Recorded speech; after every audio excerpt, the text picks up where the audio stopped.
नमस्कार मु कुसुम माँ हाथरंदा चैनल को स्वागत करुच्ची।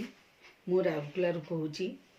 मु आज तैयारी करने को जाऊँगी गुड़ तैयारी आरिसा पिठा, जहाँ आम सबू ओडिया को बहुत पसंद।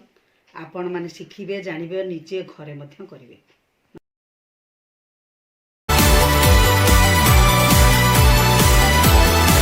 आरिसा पिठा आम सबू ओडिया को ये पिठाटी बहुत पसंद। से आमको दरकार किछि चाउल गुंड, किछि गुड़, किछि गुजराती गुंड, किछि पान मधुरी, किछि धला राशि आउ किछि चीना बादाम रो गुंड। तापरे आमे तैयारी करबा पिठाटी। कड़ई चुली रे बसी सारिची। वर्तमान कड़ई रे अल्प टिके पानी देवी, कारण गुड़टा गोटा अच्छी जेहेतु मेल्ट जल्दी हो जस्ट टिके पानी देइची।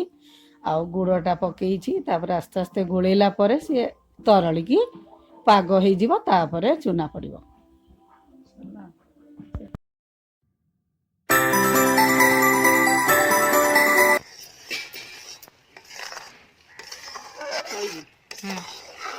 एबे हमर गुड़टी संपूर्ण भाव में मेल्ट हो सारी। आम ए आगु प्रस्तुत हो रही मसला गुड़ी को पकईदबा।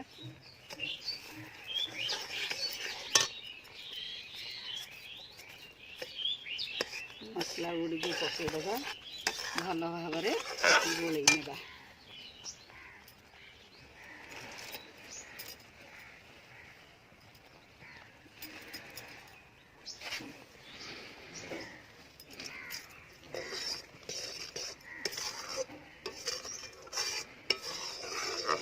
गुड़र पाग भल रकम हो सारे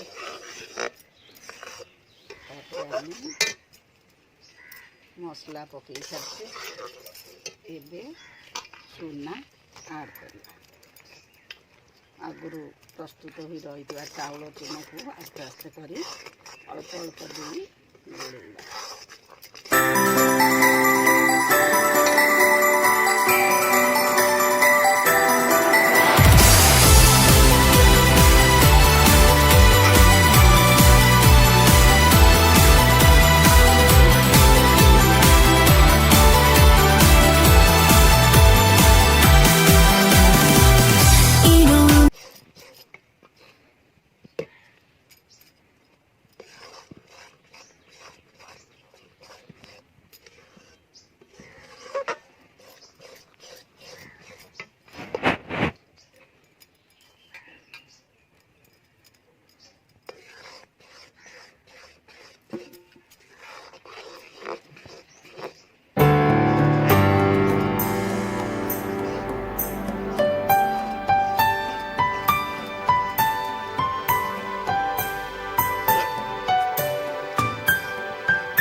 जंतुणी आमर पूरा ठंडा हो सारी।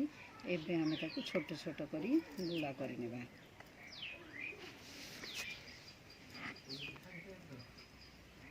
छोट छोट गुड़ा करनेबा।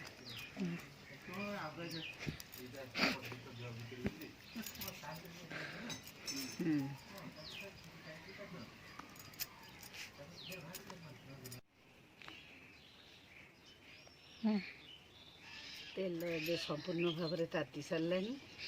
आम आगु गोल कर रखि पिठा सबको गोटे पर गोटे पकाई छाणी।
ପିଠାଟାକୁ ଛାଣିଦେଲି।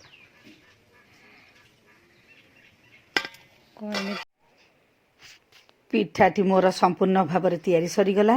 ଏବେ ଆପଣଙ୍କୁ ଯଦି ଏ ପିଠା ଭଲ ଲାଗିଥାଏ ତାହେଲେ ନିଶ୍ଚୟ ଭାବରେ ଲାଇକ୍ ଏବଂ ସବସ୍କ୍ରାଇବ୍ କରିବେ।